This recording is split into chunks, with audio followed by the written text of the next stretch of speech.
Masya Allah, Alhamdulillah, kita telah berada di fase yang sangat krusial yang telah kita uraikan pada pertemuan-pertemuan yang lalu, fase yang sangat ditekankan oleh Rasulullah SAW untuk bisa kita hadirkan kekuatan penuh demi memaksimalkan ibadah di hari-harinya spesial, khusus untuk malam-malam puncak akhirnya. Bahkan saking spesialnya hingga Rasulullah SAW beliau tercatat dalam riwayat hadis-hadis yang sahih hingga mengencangkan ikat pinggangnya, ya, dalam arti meminta kepada kita memberikan isyarat untuk menguatkan kekuatan kita, mengumpulkan motivasi kita demi memaksimalkan keutamaan ibadah di hari-hari ini, khususnya untuk mendapatkan malam mulia yang telah kita tuntaskan pembahasannya di episode yang lalu. Teman-teman sekalian, di pertemuan yang lalu kita telah membahas seputar ibadah yang disunnahkan untuk dimaksimalkan di 10 hari terakhir, khususnya di malam-malam Ramadan, yaitu ibadah yang kemarin kita sebutkan dengan nama i'tikaf.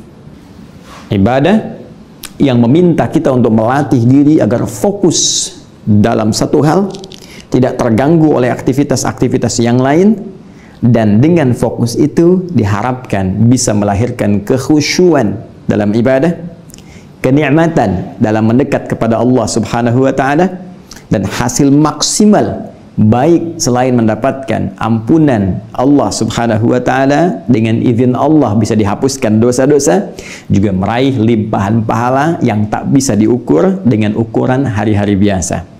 Maka sekali lagi, tujuan i'tikaf ini diantaranya diharapkan kita bisa mendapatkan fokus dalam ibadah.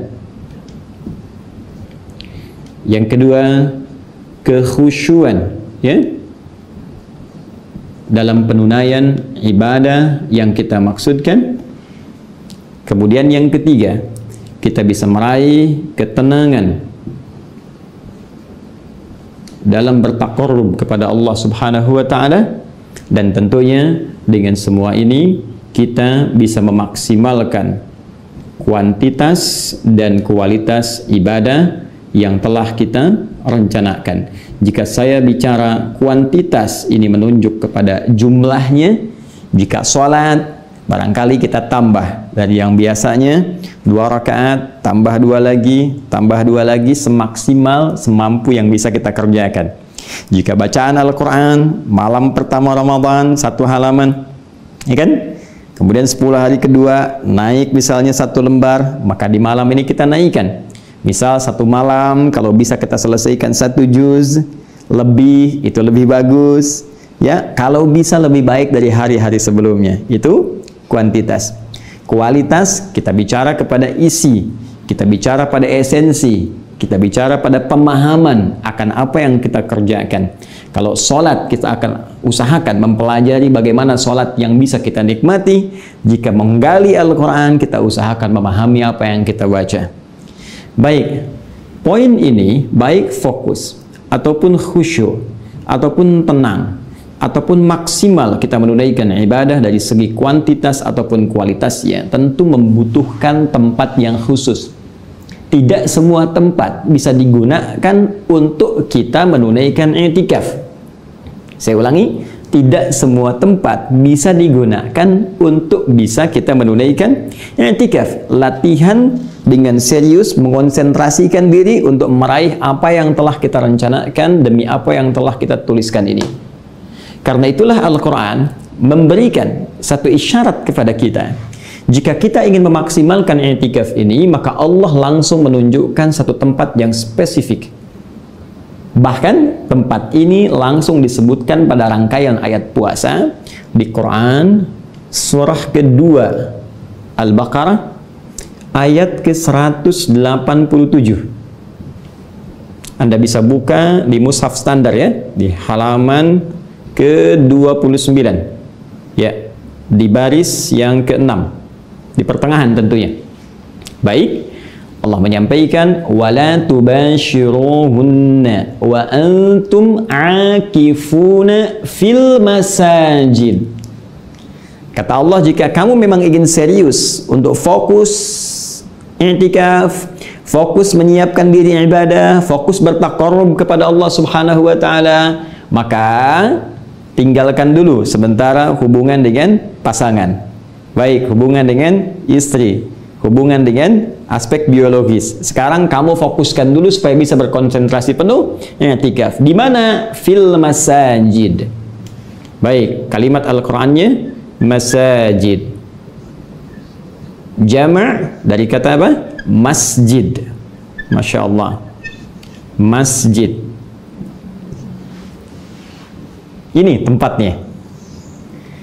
Jadi jika kita, kata Al-Quran, menginginkan bisa meraih fungsi i'tikaf, nilai i'tikaf, hasil maksimal dari i'tikaf, ingin melatih diri fokus bisa ibadah, ingin melatih diri khusyuk dalam ibadah, ingin mendapatkan ketenangan dalam ibadah, ingin meraih peningkatan kuantitas ataupun kualitas, maka tempat spesifiknya, kata Allah, masjid.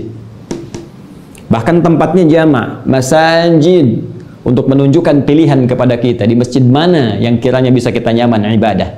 Tentu yang prioritas yang bisa lebih dekat dengan lokasi kita tinggal. Cari tempat yang terbaik, yang nyaman kita ibadah di dalamnya. Baik, kenapa mesti masjid? Masya Allah, jelas. Masjid punya sifat yang tidak ditemukan di tempat-tempat lain, teman-teman sekalian. Mari kita lihat di antara sifatnya. Sekarang kembali kita buka Quran lagi. Ya, disebutkan di antara sifat masjid Quran surah kedua lagi, Al-Baqarah ayat 125. Dan ini sudah diinfokan oleh Allah Subhanahu wa taala, bahkan bentuknya perintah kepada Nabi Ibrahim dan Nabi Ismail alaihi wassalam saat keduanya oleh Allah diperintahkan untuk meninggikan kembali bangunan Ka'bah yang atasnya sempat hancur di masa Nabi Nuh alaihissalam terkena banjir bah itu. Maka diperintahkan untuk meninggikan kembali bangunan Ka'bah ini, Baitullah. Ya, diabadikan perintah ini di Quran surah kedua ayat 127. Wa idh yarfa'u Ibrahimul qawa'ida minal baiti wa Ismail. Dan ingatlah, pelajarilah, pahamilah ketika Nabi Ibrahim alaihissalam dan Nabi Ismail alaihissalam diperintahkan oleh Allah Subhanahu wa taala yarfa', meninggikan kembali pondasi Ka'bah, ya, yang sempat atas bangunannya itu hancur di masa Nabi Nuh alaihissalam terkena banjir besar. Maka pondasi ditinggikan jadi bentuk bangunan kembali. Nah, yang menarik teman-teman sekalian, saat tugas itu tuntas dikerjakan, maka Allah memberikan gambaran kepada kita semua melalui perintah yang disampaikan kepada Ibrahim dan Ismail alaihi wassalam untuk menjadikan wilayah sekitaran Ka'bah itu sebagai tempat fokus ibadah, akif, i'tikaf, dan membersihkan area-area Ka'bah supaya nyaman digunakan untuk tawaf, juga menunaikan salat. Itu peristiwanya diabadikan di Quran surah kedua ayat 125. Allah sampaikan wa idz ja'alna al-baita mathabatan lin-nasi wa amna. Dan ingatlah, pahamilah, pelajarilah ketika kami telah jadikan al-bait. Kalimatnya menggunakan al-bait. Allahu akbar. Al-bait. Catat betul baik-baik karena ada alif lamnya spesifik menunjuk kepada Ka'bah al-musyarrafah. Ka'bah wilayahnya ada di mana? Di lingkaran Masjid Al-Haram. Masjid Al-Haram. Baik, Ka'bah sekitarannya tentunya area Masjid Al-Haram. Masjid. Ya, karena itu Ka'bah pusat kiblat kita. Semakin jauh dari Ka'bah, maka kita membangun masjid untuk menjadi tempat yang mengarahkan kita pada arah kiblat ini. Karena itu sifat-sifat masjid itu mendapatkan aura yang didapatkan dari aura yang dihasilkan Ka'bah al-musyarrafah. Jadi kalau Ka'bah, kata Allah, al-bait ini punya sifat satu, ya, mathabatan linnas, pusat ibadah. Masya Allah, pusat ibadah. Karena itu kita saksikan Allahu Akbar. Ya, dalam suasana yang bisa kita saksikan umumnya, kondisi biasa, tidak ada kendala-kendala, orang berbondong-bondong. Ya, dulu orang cuma musim haji datang banyak ke sana, jadi pusat sentral ibadah, sentral spiritual, ya kan? Namun sekarang hampir tiap waktu orang umroh datang, umroh. Dalam suasana pandemi sekarang pun orang masih rindu, sangat rindu sampai menunggu kapan giliran saya tiba. Ya, sampai menanti kapan waktunya saya datang. Ini pusat spiritual. Dan dahsyatnya kata Allah yang paling luar biasa, wa amna, tempat yang paling menenangkan. Tempat yang tenang, nih teman-teman sekalian. Karena itu sering saya sampaikan, orang yang punya persoalan sepelik apapun, masalah serumit apapun, ketika dia berada di depan Ka'bah, tepat di depannya, maka seakan-akan persoalan itu sirna begitu saja, dengan kalimat yang kita mohonkan kepada Allah, curhat yang kita sampaikan langsung di depan Ka'bah Al-Musyarrafah, dan air mata yang mengalir itu tiba-tiba hilang. Kadang ada orang yang belum bicara, baru datang saja, baru lihat Ka'bah, sudah muncul menghunjam pada jiwanya ketenangan yang luar biasa, sampai-sampai seakan-akan Allahu Akbar terpukau beberapa waktu, hadir ketenangan, mengalir air mata. Subhanallah, walhamdulillah, wala ilaha illallah, wallahu akbar. Ka'bah. Nah, tadi saya katakan, karena Ka'bah disebutkan dengan hal yang paling menarik, al-bait, ya kan? Baik Baitullah, rumahnya Allah Subhanahu wa ta'ala. Sedangkan kalimat rumah Allah juga dilekatkan kepada masjid. Karena itulah ketika masjid disebutkan dalam Al-Quran sering dilekatkan dengan nama pemiliknya, yaitu Allah. Mari kita ambil contoh, misalnya Quran surah ke-9 At-Taubah di ayat yang ke-18, ya, di mushaf standar halaman 189, di baris yang ke-9 paling kanan di pertengahan. Perhatikan kalimat Al-Qur'annya, innama ya'muru masajidallah. Sungguh orang-orang yang mampu memakmurkan masjid-masjid Allah, ini disebut Baitullah, lingkaran sekitarannya masjid, dan semua masjid disebut dengan rumah-rumah Allah. Baitullah, masjid Allah, masjid-masjidnya Allah. Karena itulah saya katakan tadi di awal, aura Ka'bah yang melahirkan dengan izin Allah, pusat ibadah, enak kita ibadah di situ, punya rasa ketenangan, punya aura ketentraman. Ini pun didapatkan dari tempat-tempat yang terkorelasi dengan Ka'bah, yaitu masjid. Ya, secara tidak langsung kita pun akan mendapatkan nilai ini di masjid, walaupun tentunya tidak sebanding dengan ada di sekitaran Ka'bah. Tapi ini dapat. Bukankah di setiap tempat yang bukan di Mekah tentunya masjid jadi pusat ibadah? Ya kan? Bukankah sholat berjamaah di masjid? Ya kan? Di Jakarta ada masjid, di Sumatera ada masjid, di Kalimantan ada masjid, sampai ke Papua ada masjid. Sekarang kalau orang mau sholat kemana pusatnya? Masjid. Maka saya katakan ketika Ka'bah punya aura, ya, punya karisma, punya satu fungsi yang bisa mendatangkan orang, ya, jadi pusat spiritual ibadah di areanya, maka masjid pula demikian karena disifati dengan sifat yang sama, yaitu rumah Allah Subhanahu wa ta'ala, yang terkoneksikan seluruh masjid-masjid di muka bumi untuk mengarah ke satu kiblat, yaitu Ka'bah Al-Musyarrafah. Ketika koneksi ini terjadi, maka aura ini pun sampai ke tempat-tempat yang disebut dengan masjid, itu yang terhubung dengan Ka'bah Al-Musyarrafah dalam hubungan kiblat. Pun demikian, ketika Ka'bah memiliki aura ketenangan, kenyamanan, masjid juga begitu. Makanya orang masuk masjid itu lebih tenang keadaannya dibandingkan dengan masuk rumah biasa. Bahkan ada kalanya masuk rumah sendiri itu berbeda rasanya dengan saat masuk masjid, rumah Allah. Baik, coba Anda rasakan. Kerja sedang penat, sedang lelah, sedang capek. Ya, terkhusus teman-teman mungkin yang sekarang Anda berada di garis terdepan, ya kan? Ada teman-teman yang nakes, teman-teman yang lain dan sebagainya, Masya Allah, dalam keadaan yang luar biasa berjuang, ya. Tiba-tiba setelah selesai shiftnya, Anda bisa mampir dulu di gedung yang bersangkutan Anda bertugas, misalnya ada musolanya, gitu kan? Atau bahkan ada masjidnya di tempat yang netral misalnya, gitu kan? Wilayah zona hijaunya. Begitu Anda masuk ke wilayah itu, Anda yang pulang kerja dalam situasi yang normal, penat, capek luar biasa, begitu masuk masjid dibuka, tiba-tiba ketenangan yang muncul. Makanya dulu banyak orang ketika pulang kerja itu jarang pulang langsung ke rumah. Dia mampir dulu ke masjid, salat 2 rakaat dalam keadaan yang tenang.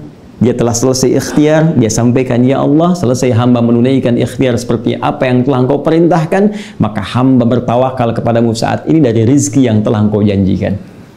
Dan pulang dia ke rumah dengan aura masjid. Ya. Bukan aura kantor. Ya, bukan aura kantor yang kadang ya banyak persoalan, pelik, pekerjaan belum tuntas, tapi aura masjid yang dibawa ke rumah. Karena itu ahli masjid ketika pulang ke tempatnya, ke rumahnya, itu cenderung membawa ketenangan dibandingkan tempat biasa. Nah, poinnya bukan itu yang kita tuju. Poinnya adalah untuk mendapatkan tempat i'tikaf yang strategis, Allah memberikan kisi-kisi kepada kita. Mesti ada tempat yang membuat kita itu nyaman ibadah. Karena itu masjid itu punya sifat spesifik. Masjid adalah tempat yang saat kita masuk ke dalamnya, full konsentrasi kita bisa terdorong untuk ibadah. Karena itu pertemuan-pertemuan lalu saya katakan, Anda tidak mungkin menemukan televisi di area masjid di tempat sholatnya. Bukan sekretariat DKM, di area masjid tempat kita i'tikaf. Anda nggak akan temukan televisi, nggak akan temukan koran, nggak akan temukan majalah. Yang akan Anda temukan karpet terbentang yang jadi fasilitas untuk menunaikan sholat. Mushaf berjejer yang mendorong kita untuk membacanya, qiraah, tilawah, ataukah tahfil. Melihat orang-orang sedang ibadah khusyuk, ada yang menangis, istighfar, berdoa. Karena itu ketika Anda datang ya ke dalam masjid, melihat orang sedang menunaikan ibadah, kita tidak punya waktu untuk bersantai, minimal ada perasaan malu. Begitu akan tiduran, orang kok sholat kita tidur. Begitu akan baca koran, orang baca Al-Quran, masa saya baca koran? Ya, begitu SMS-an malu sama orang sekitaran, ya, melihat apa yang kita kerjakan. Ini yang dimaksudkan. Jadi, tempat ini adalah tempat yang sangat strategis yang bisa mendorong kita untuk maksimal menunaikan ibadah. Pun demikian, di posisi masjid pun ada isyarat dari Allah Subhanahu wa taala, tempat strategis untuk i'tikaf karena dia mengandung unsur ketenangan. Kalau Anda ingin khusyuk ibadah, Anda harus punya tempat latihan yang tenang. Kalau Anda pengen tenang dalam kehidupan, maka latihannya di tempat yang tenang. Tidak terlalu banyak gangguan. Dengar berita, langsung pengen pindah. Ya, dengar bunyi handphone, langsung pengen ngecek, pengen lihat. Maka konsentrasi bisa terpecah. Nah, sekarang persoalannya, ya Allah, kondisi saat ini, di area kami tidak sepenuhnya orang bisa mudah mengakses masjid. Ada kondisi-kondisi tertentu yang dalam saat ini tidak mudah untuk datang ke masjid karena wilayahnya terdampak pandemi, khususnya yang COVID-19 atau Corona yang sekarang kita tengah hadapi. Alhamdulillah, perkembangan sampai saat ini kita bersyukur kepada Allah Subhanahu wa taala. Ya, ada perubahan-perubahan di beberapa tempat, banyak yang sembuh tentunya dengan izin Allah Subhanahu wa taala, dan kita masih terus berjuang. Maka bagaimana dalam kondisi saat ini? Baik, jangan cepat simpulkan dulu. Kaidah Al-Qur'an harus selalu digunakan. Fas'alu ahla dzikri in kuntum la ta'lamun wa la taqfu ma laysa laka bihi ilmun innas sam'a wal basara wal fuada kullu ulaika kana anhu mas'ula. Demikian di ayat terakhir yang tadi saya sebutkan, penekanan di Quran surah ke-17 ayat 36. Kata Allah, jangan cepat langsung simpulkan, ambil tindakan, ikuti sesuatu tanpa dasar pengetahuan dulu.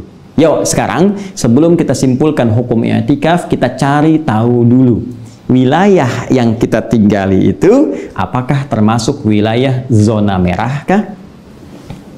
Kan? Atau hijau kah? Ya, hijau atau abu-abu kah? Samar. Ya, samar. Boleh jadi wilayah umumnya. Misal saya tinggal di daerah Bekasi misalnya. Ya, Bekasi secara umum bisa dihukumi merah. Tapi kan tempat-tempat tertentu boleh jadi ada data tertentu yang mungkin kita ragu di situ. Saya ini masuk merah betulan, ada yang terdampak, ada PDP, ODP, atau ada yang positif atau tidak. Nah, bisa banyak kajiannya. Karena itu spesifik. Langsung kita bagi 3 bagian. 1, 2, 3. Jika memang di wilayah hijau tempat kita tinggal menetap, tidak terdampak dengan COVID-19, ya, tidak terdata ada orang kena corona di situ, Ya, ODP tidak ditemukan, PDP tidak, ataupun kalaupun ada ODP, orang dalam pengawasan tapi bisa dikendalikan, dikontrol. Kita tanya infonya ke wilayah setempat, ke RT, ke RW, aman, maka berlangsung i'tikaf seperti sunnah dikerjakan di masjid. Nah, ini tidak ada perbedaan pendapat di sini. Ya, MUI juga memberikan isyarat serupa, ulama-ulama kita demikian. Anda kalau masuk wilayah hijau, tidak usah banyak dibahas, dipertanyakan. Jangan ragu, lakukan. Kalau masih kurang yakin, cek data sekitaran. Tanyakan pada RT, tanyakan pada RW. Ya, malu ditanya, ya. Malu ditanya, ya susah jawab. Malu bertanya, nggak dapat solusi. Ya, malu bertanya, nggak dapat solusi. Jadi jangan malu kita untuk mengklarifikasi. Jangan malu untuk memverifikasi, jangan malu untuk bertanya, tanyakan. Ya, termasuk jika masuk wilayah yang kedua, ini samar-samar. Ini saya ini daerahnya dihukumi merah, nih zonanya merah. Nah, cuman di kompleks saya bagaimana? Saya tinggal di komplek, orang-orangnya nggak pernah keluar. Ya, kemudian juga sudah melockdown sendiri. Ya, punya pembatasan skala yang besar sekitaran komplek, nggak pernah keluar. Ya, kemudian diprotek misalnya. Nah, dalam kondisi ini tetap Anda harus berkonsultasi. Tanyakan pada RW setempatnya, bagaimana penanganannya, ada nggak yang terkena? Oh, tidak ada ternyata. Baik, kalau tidak ada sama sekali, maka Anda batasi. Di masjid, lihat, masjidnya ada nggak dalam kompleks? Kalau ternyata masjidnya ada dalam kompleks tempat saya tinggal, dan wilayah itu nggak ada satupun yang kena corona, maka diskusi dengan perangkat hukum setempat, dengan RT, dengan RW, sampaikan bahwa kami akan i'tikaf. Dan dijaga supaya orang dari luar tidak masuk ke wilayah Anda. Ini pun masih memungkinkan. Baik. Namun jika kondisinya di sini, di tempat itu memang sudah ada yang teridentifikasi, bahkan diketahui positif, bahkan diduga penyebarannya bisa cepat kalau tidak ditangani, maka jangan memaksakan diri untuk datang ke masjid. Saya ulang, jangan memaksakan diri untuk datang ke masjid. Karena potensi yang tadinya ingin kita dapatkan untuk ibadah bisa beralih menjadi masalah, persoalan. Ya, ketika datang kumpul orang yang tadinya mungkin kita tidak terkena sama sekali, negatif berada di situ, tapi terhubung dengan orang-orang tertentu yang tercurigai, bahkan yang tidak diketahui karena wilayah merah itu sudah terdata, berbaur di situ, maka yang ditimbulkan nanti persoalan kemudian hari. Alih-alih mendapatkan ketenangan, yang lahir bisa kepanikan. Nah, dalam kondisi ini, kalau wilayah saya masuk nomor 1, maka apa yang harus saya lakukan? Tenang teman-teman, jangan khawatir. Islam kafah. Islam punya solusi yang komprehensif. Setiap persoalan ada jawabannya. Anda kalau mau cek silakan. Silahkan tanyakan apapun dalam persoalan hidup kita. Hanya dalam Islam semua ada jawaban. Semua. Baik isyarat umum di Al-Quran, rincian dalam hadis, pendekatan ijtihad para ulama mengacu pada 2 sumber hukum Al-Quran dan hadis. Setiap zaman, hampir 15 abad sudah sampai kita sekarang ini, tidak pernah ada persoalan gak ada jawabannya. Termasuk ini. Ketika tak memungkinkan kita ke masjid, maka kaidah mengatakan mala yu'khadhu kulluhu la yutraku kulluhu. Dalam kaidah usul fikih dikatakan sesuatu yang nggak bisa kita raih semuanya, nggak bisa ke masjid ini, nggak bisa ada di sana, la yutraku kulluhu. Jangan tinggalkan semuanya. Apa maksudnya? Minimal esensinya kita ambil. Nah, bagaimana cara membacanya? Perhatikan ke sini teman-teman. Kan masjid ini tujuannya melahirkan sifat-sifat ini. Ibadah maksimal, tempatnya tenang. Kalau kita nggak bisa ke masjid, bukan berarti menghilangkan sifat ininya. Maka kita bisa kondisikan, tarik sifat ini bawa ke rumah. Kemudian ciptakan satu ruangan di dalam rumah. Yang ruangan itu kita kondisikan tenang untuk ibadah.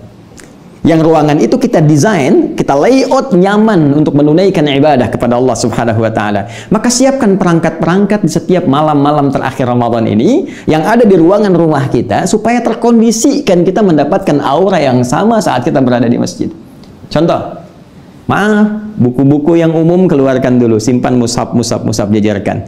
Ya, handphone simpan di luar. Baik, jangan dekatkan kepada kita di malam-malam sehingga nggak sibuk dengan SMS, bunyi WhatsApp, macam-macam status, nggak usah, simpan di luar. Kondisikan, pasang sajadah, Siapkan mushaf, siapkan perangkat-perangkat, khusyukkan diri kita, bawa aura ini, tingkatkan kemudian dan maksimalkan ibadah kita sesuai dengan konsep yang ingin kita raih. Jadi, kalau kita nggak bisa dapatkan semuanya, la yutraku kulluhu, jangan tinggalkan semua, ambil auranya ke masjid. Ya, dan terapkan esensinya. Esensi i'tikaf ini, teman-teman, kan melahirkan ini. Jadi kalau Anda ke masjid pun tapi kerjaannya cuma tidur, gitu kan? Ngobrol sampai menjelang sahur, ya nggak dapat juga ini. Ya, tapi kalau kita bawa ini i'tikaf, mencari tempat spesifik supaya melatih kita dekat dengan Allah. Kita nggak bisa ke tempat, ke masjid, maka tarik auranya ke rumah dan hadirkan ibadah-ibadah ini. Ketika esensinya kita dapatkan, itu inti dari perjuangan yang bisa kita lakukan untuk meraih hasil yang maksimal bisa kita dapatkan. Paham sampai di sini? Baik. Kalau paham, ini bagian terakhirnya.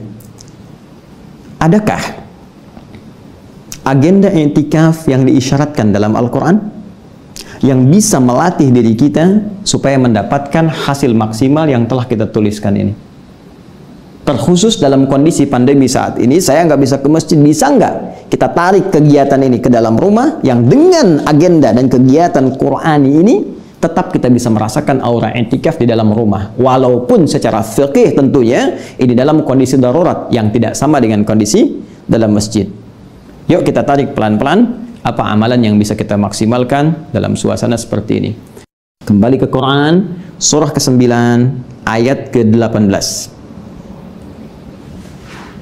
Baik, satu-satu kita turunkan. Innama ya'muru masajidallahi. Saya sambil menghapus.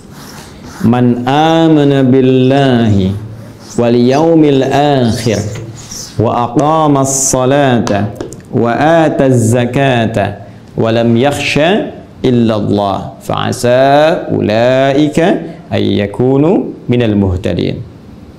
Baik, yuk kita turunkan rumus asalnya dulu. Rumus asal dalam kondisi normal,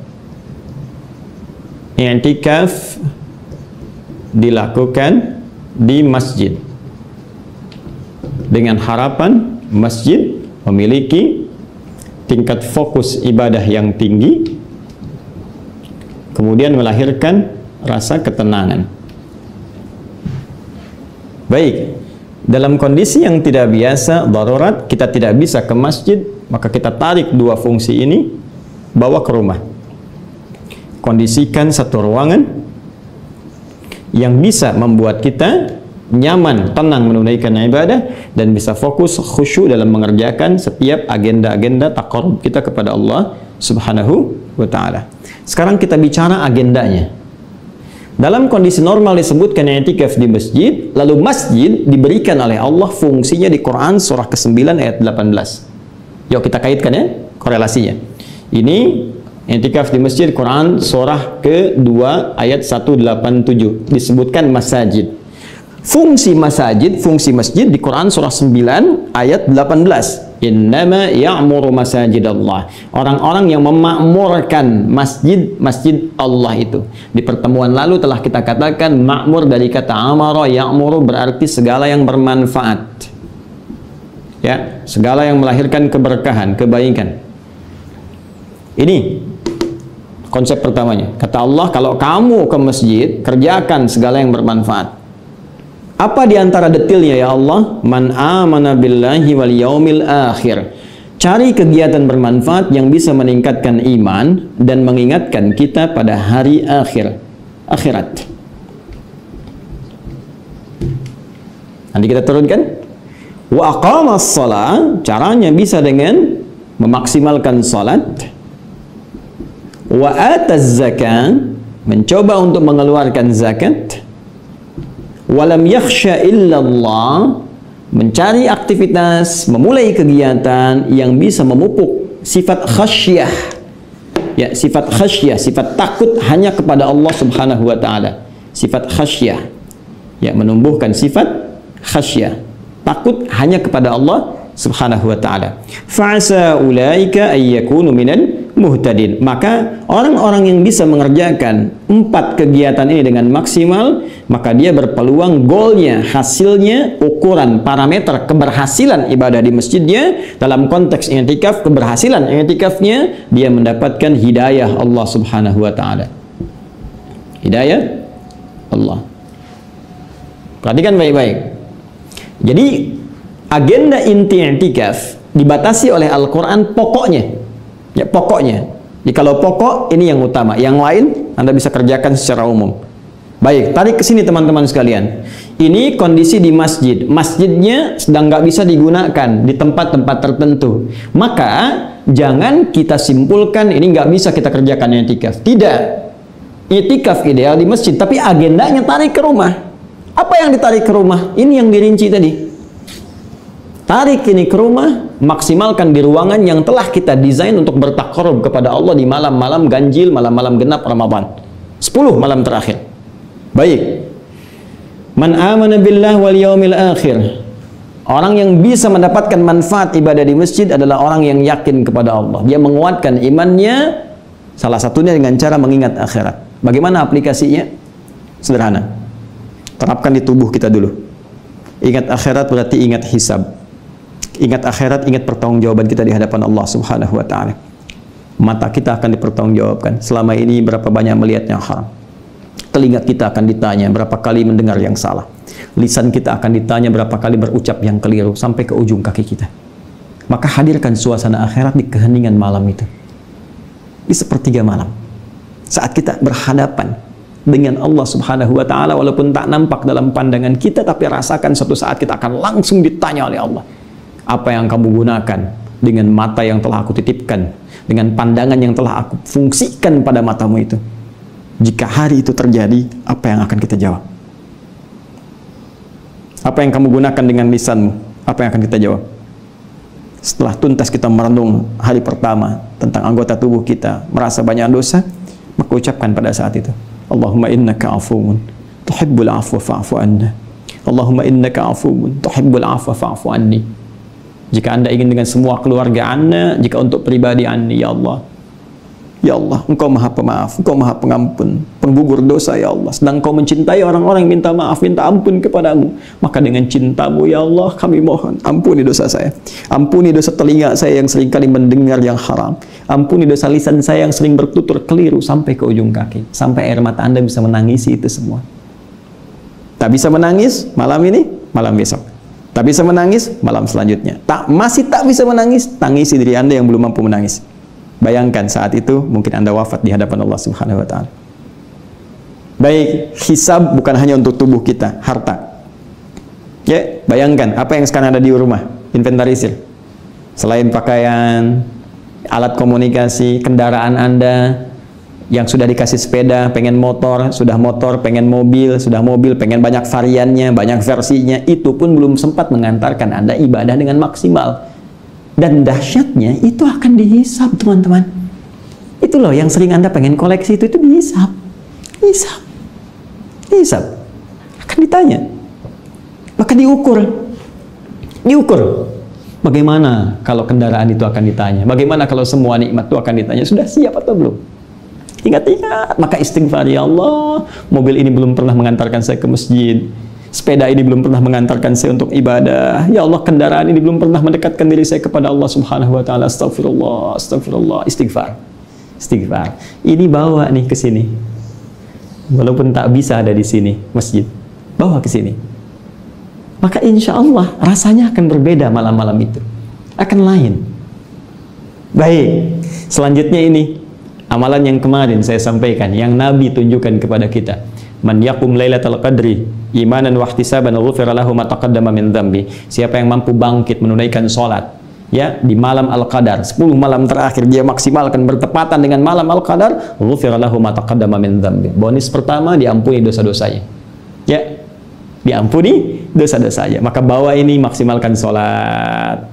Ya, belajar untuk khusyuk. Ingat-ingat zakat, korelasikan dengan yang tadi. Mungkin banyak zakat mal yang belum dikeluarkan. Zakat fitri sebentar lagi harus dikeluarkan. Maka renungkan. Ya, esensi zakat itu kan berbagi. Jangan-jangan selama ini baru bisa terima, belum bisa kasih. Padahal saat menerima itu Anda ucapkan terima kasih. Terima kasih, terima kasih, terima kasih. Maksudnya saya terima, nanti saya harus bisa ngasih. Saya terima sekarang, nanti saya ngasih. Tapi realitanya banyak menerima, ngasihnya masih minim.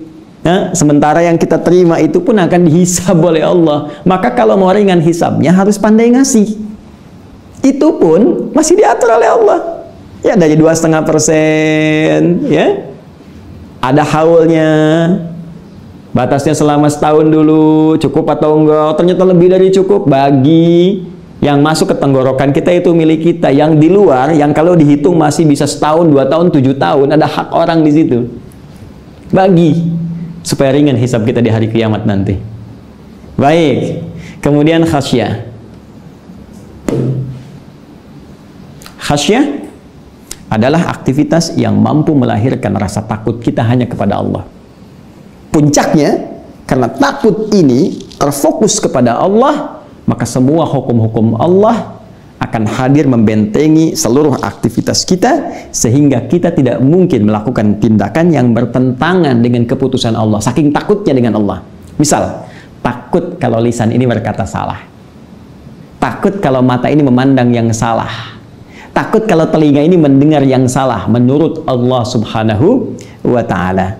Bagaimana mengetahui semua ini dibenarkan oleh Allah, dianggap salah oleh Allah, sehingga melahirkan sifat khasyah, takut kepada Allah? Maka caranya ditunjukkan di Quran surah ke-35. Membangun sifat khasyah, salah satunya Quran surah 35 Fatir ayat ke-28, teman-teman, di baris yang ke-11, paling kanan agak ke bawah sedikit. Langsung di situ Allah sampaikan, innama yakhsyallaha min ibadihil ulama. Sungguh di antara hamba Allah yang punya sifat khasyah itu hanyalah ulama. Ulama, ulama jama' dari kata alim. Alim, orang yang punya ilmu, orang yang punya pengetahuan. Jamaknya disebut ulama. Majlis ulama, tempat orang-orang yang punya pengetahuan. Tapi ukuran pengetahuan oleh Al-Quran dibatasi dengan sifat khasyah. Jadi sifat ulama yang paling utama itu bukan sekedar dia pintar saja. Maaf, hafal Quran, bahkan dengan nomor, dengan posisi, dengan petanya, hafal hadis, tapi nggak punya sifat khasyah. Sembarangan mengeluarkan ayat, menempatkan di tempat yang dilarang. Mengatakan semua agama sama, menuju pada Tuhan yang sama, cuman caranya beda-beda, kemudian ngambil ayat-ayat Quran serampangan. Itu bukan ulama. Karena setiap ulama takut kalau bicara, ini benar nggak kata Allah? Makanya dia rujuk, lihat Al-Quran. Benar nggak kata Rasulullah? Lihat hadis. Benar nggak pemahaman saya terhadap Al-Quran dan hadis? Jangan simpulkan sendiri, baca terjemah langsung paham. Lihat pemahaman ulama sebelumnya yang punya sanad tersambung pada Nabi SAW. Belajar, simpulkan. Itu yang disebut dengan khasyah. Nah, bentuk tunggal dari kata ulama, alim. Alim itu orang yang punya pengetahuan. Pengetahuan itu dihasilkan dari proses pembelajaran. Belajar. Maka di masjid pun bisa digunakan sebagai sarana untuk belajar. Karena itu muncul majlis ilmu, muncul ta'lim. Di mana ayat majlis ilmu ditemukan? Di Quran surah ke-58. Quran surah 58 ayat yang keberapa? Ayat yang ke-11. Coba lihat, nih, ini baris ke-11, nih ayat yang ke-11. Tapi jangan dijadikan cocok logi, tidak ya. Ini isyarat saja. Ya. Apa kalimat Qur'annya? Ya ayyuhalladzina amanu idza qila lakum tafassahu fil majalisi fafsahu yafsahillahu lakum. Hei orang-orang beriman, jika dikatakan kepadamu luaskan majlis untuk belajar. Majlis, majalis jama' dari kata majlis, majlis ilmu, isi. Karena itu Nabi mengajar di Masjid An-Nabawi. Nabi memberikan pendidikan tentang makna-makna Al-Quran, diterangkan lewat hadis-hadis beliau, diteruskan kepada kita sampai sekarang lewat keterangan para ulama. Secara singkat, karena masjid bisa digunakan untuk tempat belajar, ta'allum, ta'lim, mengajar, ta'lim wa ta'allum, majlis ta'lim, majlis tempat mengajar. Di antara tempatnya bisa di masjid. Sekarang masjid agak sulit saya masuk ke sana, Ustaz. Ada batasan-batasan, sebagian bahkan dikunci, hanya waktu-waktu tertentu saja, itu pun spesifik, bahkan ada yang nggak digunakan sama sekali, kecuali orang yang azan saja, dan terbatas ya pengurus masjid yang ibadah di situ. Saya bagaimana? Jangan khawatir, tarik lagi ke sini ke rumah. Sekarang tinggal Anda runtutkan saja. Materi pelajaran apa yang Anda mau bawa ke rumah itu? Ya, Anda bikin target. Sekarang saya mau belajar tentang bagaimana khusyuk sholat saya. Terbantu ke sini. Materinya sholat, saya pengen khusyuk. Maka cari pelajaran tentang sholat. Fikih sholat. Maka di malam-malam i'tikaf itu bukan hanya zikir dengan kalimat-kalimat, kan? Bukan hanya sholat yang kita kerjakan, bukan hanya mungkin bacaan Al-Quran. Kalau kita mau dan waktunya masih ada, bisa kita gunakan untuk belajar pengetahuan yang melahirkan khasyah kepada Allah. Baca buku tentang sifat sholat Nabi Sallallahu Alaihi Wasallam misalnya. Baca buku tentang sejarah orang-orang soleh masa lalu. Belajar dari orang-orang yang khusyuk, orang-orang sederhana. Cari. Anda punya masalah dengan harta benda, cari sahabat-sahabat Nabi yang ditunjukkan oleh Nabi langsung mengatasi kesulitan ekonominya. Zikir-zikir Nabi masa lalu. Yang sakit, yang diuji sakit, lihat zikirnya Nabi Ayyub alaihissalam. Lihat zikirnya Nabi Ibrahim ketika sakit. Ada di Quran semua. Yang pengen tobat dari perbuatan zalim, lihat zikirnya Nabi Adam alaihissalam. Ya, yang punya musibah dahsyat, lihat zikirnya Nabi Yunus alaihissalam. Pelajari, pahami, sehingga muncul sifat khasyah seperti para Nabi dulu melahirkan kalimat-kalimat thayyibah. Nabi Adam begitu sadar, Rabbana zalamna anfusana wa illam taghfir lana. Ya. Nabi Yunus ketika sadar, la ilaha illa anta subhanaka inni kuntu minadh dhalimin. Nabi Ayub ketika bermohon minta kepada Allah, wa ayyuba idh nada rabbahu anni masani yadhurru wa anta arhamur rahimin. Baca sampai keluar kalimat Allahu akbar, nikmat sekarang ya Allah, nikmat sekarang ya Allah, nikmat sekarang ya Allah. Nah, ini yang bisa kita lakukan. Fokus ibadah, fokus i'tikaf, konsentrasi saat pandemi tengah mewabah di sekitaran kita pada saat ini. Jika memungkinkan ke masjid, silahkan diatur dengan tertib tanpa menyulitkan sistem yang sedang berlangsung. Jika tidak memungkinkan, jangan dipaksakan. Sesuatu yang tak bisa kita ambil semuanya, maka esensinya kita bawa ke rumah untuk kita maksimalkan. Poinnya, bagaimana membangun kedekatan dengan Allah Subhanahu wa Ta'ala. Nah, bagian akhirnya adalah bagaimana kita tahu kalau i'tikaf kita diterima oleh Allah Subhanahu wa Ta'ala. Apa ukurannya? Apa indikatornya? Itu yang insya Allah besok di hari ke-22 kita akan bahas, sekaligus menyambung tentang feeling malam Al-Qadar yang belum kita tuntaskan di episode sebelumnya. Semoga kita bisa menyiapkan diri kita dengan baik.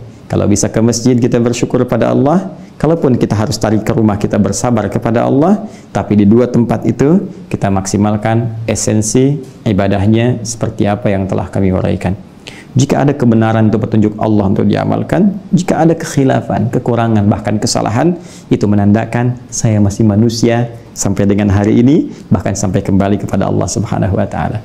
Maka saya mohon ampun kepada Allah, mohon maaf kepada Anda, ambil pendapat yang benar, tinggalkan bila itu keliru, jauhi perdebatan, dan bangun kedekatan diri kita dengan Allah Subhanahu wa Ta'ala. Demikian saya sampaikan, semoga bermanfaat. Selamat berbuka. Subhanakallahumma wa bihamdika, asyhadu an la ilaha illa anta, astaghfiruka wa atubu ilaik, wa akhiru da'wana alhamdulillahi rabbil alamin. Assalamualaikum warahmatullahi wabarakatuh.